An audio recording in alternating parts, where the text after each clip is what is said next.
So I believe right now we have Coach Curtin from the Bubble in Disney. Coach, how you doing?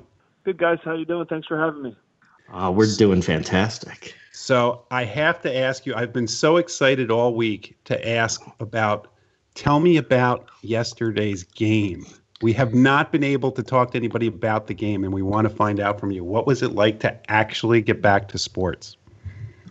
Well, it's been a long 4 months. I think one thing we've all learned over that time is you have to be willing to adjust and adapt, and to be ready for some new experiences. Obviously, we've had that here in Florida in the bubble. Our players have all been safe and tested. All clear on all the testing that they've had. So, we had our first performance after a long layoff, and as a coach, you're always nervous and see how we'll look. And obviously, we played one of the best teams in our league in New York City FC, and our boys made the city proud, I thought, both on and off the field. So I was really happy with the performance that we put in, all things considered. A 9 a.m. kickoff, probably about 100, I think it was 104, they said, with the heat index on the field. So difficult conditions, but overall really happy and couldn't be prouder to take the 3 points yesterday. Obviously, the circumstances are completely out of everybody's element. What was the atmosphere like there playing in that situation? No fans. Obviously, we see what we do on TV from a production standpoint. From a coach and your players, what was it like for you to experience that? Yeah, I have to say it was not dissimilar to when we showed up here in the bubble. There is an eerie feeling when there's no. Usually, you think Disney World, and you think lots of kids running around having a good time, and parents in the lobbies. But that wasn't the case. It was kind of quiet. Obviously, we missed our fans, which are so passionate and so supportive of us, and kind of the lifeblood of our team. So it was difficult to not have them there cheering us on. But again, a unique experience for everybody. But again, once the opening whistle blows, these guys are professionals. It looked like a really high level, intense competitive soccer game. So again, I think it was produced well by ESPN, and that was again, once the opening whistle blew, it was just the game that we all love and have missed a great deal during this pandemic. So does the game feel normal at the point where the first whistle blows, or is it when something happens like Bedoya scores the first goal or Andre Blake makes a great save? At what point do you see the players kind of their shoulders start to drooping, just kind of the sigh of relief that they're playing and they're safe?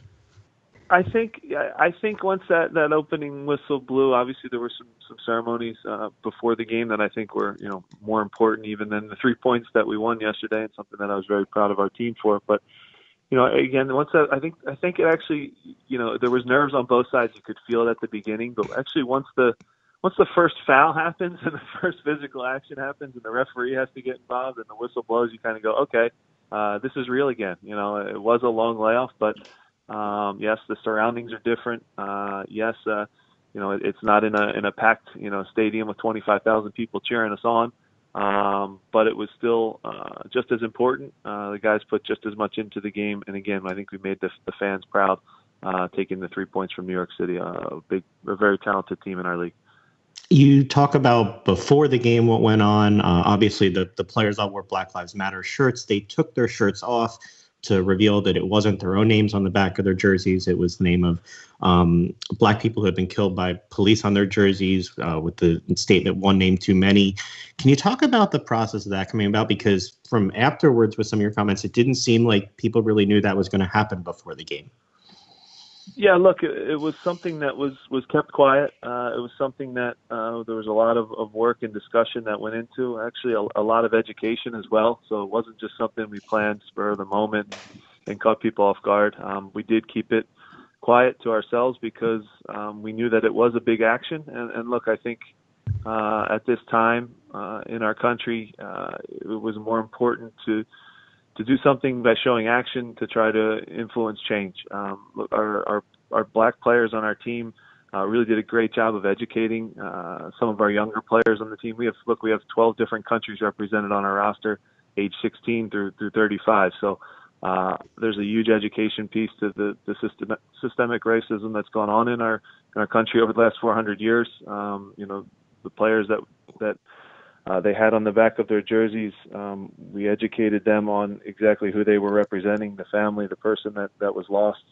So It was a powerful statement. I think it's one that's now, look, it's taken on not just national news but world news. And again, in a way, it was our doing our part to raise awareness for the Black Lives Matter movement. We obviously have some players on our roster that are very much involved with the new Black Players for Change group that has been formed in our league. And Warren Craval, who designed the shirt that we wore yesterday on the sidelines, Ray Gaddis, Mark McKenzie, and many others. Look, it was a team effort and solidarity to show support as a head coach and as the leader. I'll always embrace my players and do what I feel is right to support them. So in our humble way, that was the way the Philadelphia Union chose to show support for the Black Lives Matter movement and those that were lost. From the outside looking in, it looks like this is something that sort of brought the team together. These are deeper conversations than are normally had. As a coach, how has that been to work through this process with your players? Obviously, it's an emotional time. How do you approach it? Look, that's a great question, and these are difficult conversations that I think we all need to have.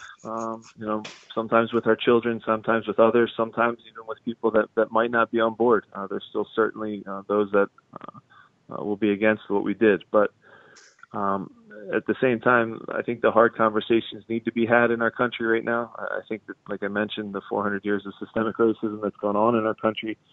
We need to do more. We need to do better. We need to listen, and certainly white people in positions of power have to do more to open up, to try to push for change and try to help out. Because I think we can all agree, there's been many more that were treated the wrong way, but George Floyd kind of was the tipping point, and what happened to him, I don't think anybody in the world can agree was just and was fair and was equal. So our players again took a big stand.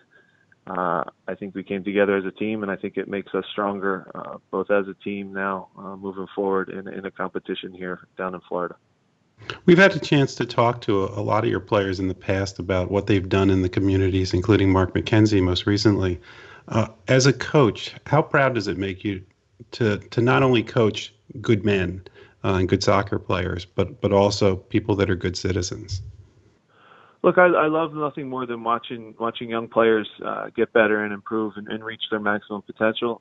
But I also recognize that there's certainly things that are more important and that are bigger than the game of soccer. And in this instance, representing the union, but also doing things in the community to make things better. Our players are incredibly active in social issues all around the city of Philadelphia, and that's something that makes me proud as a coach. They make my job very easy because they are genuinely good people. I think oftentimes now professional athletes get the category of being, superhuman and not real people, and they don't have real voices. And you even hear it as far as people that say, almost shut up and play the sport. I don't agree with that. I think they have a platform because they are very talented at what they do, and I think they have to use that platform for good and try to change things for the better in this country. So I'm always supportive of that. Obviously, we have intelligent guys who have thought things through,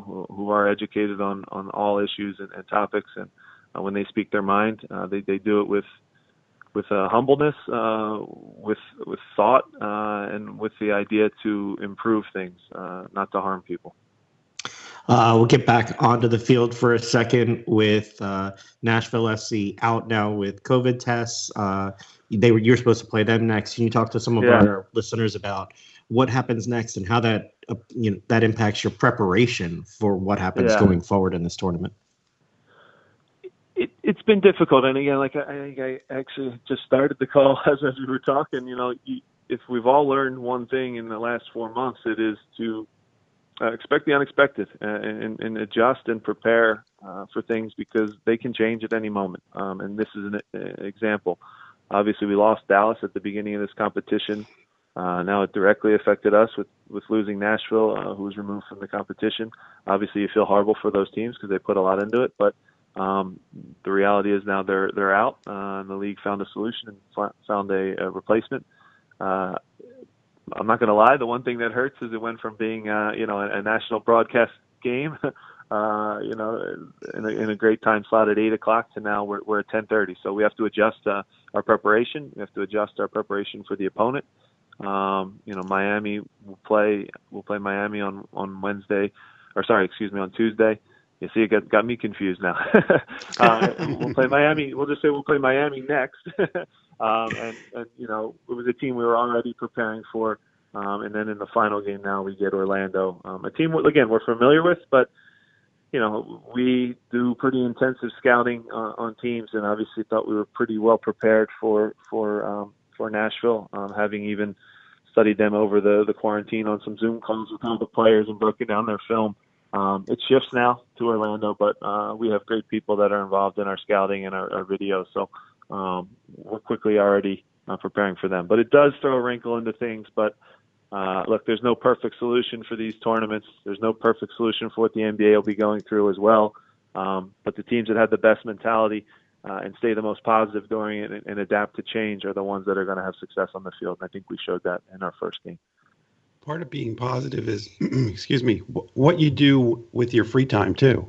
What are you guys doing as a team, and what are the players doing in their free time when they're not practicing?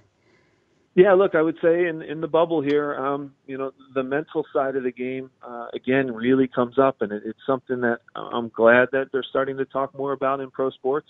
Players go through tough things at home, off the field. They go through depression. They go through anxiety.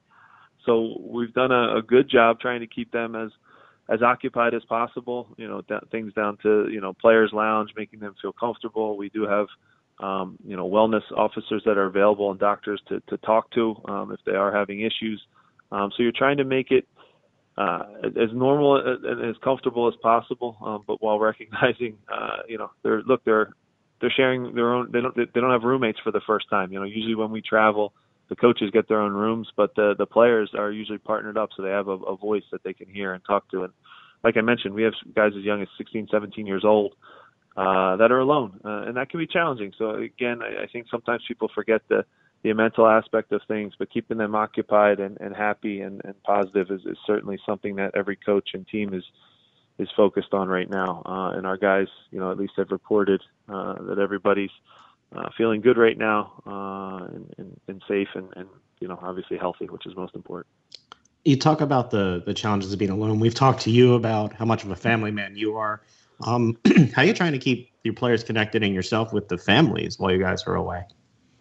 Not easy, but again, we've all learned, I think, to adjust and adapt and utilize platforms like Zoom, whatever one you prefer. But the simplicity of just hop in on a video call, while it's not the same as seeing a loved one, it can help. It can help through the tough times. So it's not easy. I'm not going to sit here and simplify it and say that all our players are going to be perfect. As this thing gets into day 20, but there are little ways you can communicate and again reach out to loved ones and see their smiling faces via the video conferencing that we kind of have now at our access. And I think everybody's become sort of an expert on it at this point, and recognize, look, there's ways to stay in touch and communicate in a different way. And look, I have to be honest, there's certain aunts and uncles and friends that I maybe didn't usually connect with once or twice a year that I see almost too much of now over Zoom. No, just kidding. But I think you guys get the point as to what I'm getting at. What we want to know is whether or not you're becoming an expert in TikTok videos. Oh, there you go. I still steer clear of that. My kids, for some reason, one of my daughter's accounts is linked up to my phone. So, good Lord, I see. I'll just say hundreds of TikTok videos, and I don't quite understand it or get it, but my parents probably didn't understand things I was doing when I was little either, like I guess trading baseball cards or just getting in trouble, throwing rocks at stuff. Different times. Coach, we'll have to hear more about the TikTok videos next time. We wish you the best of luck in the tournament. Hope everybody stays safe and healthy, and always appreciate the time that you give us, and good luck with everything. Thanks so much, guys. Really appreciate the support, and we'll still continue to make the Philadelphia Union fans proud, even though we're far away. And keep up the great work, guys. That was actually some of the best questions I've had during this crazy time, so I really appreciate the support. Thank you. Our pleasure. Take care of yourself.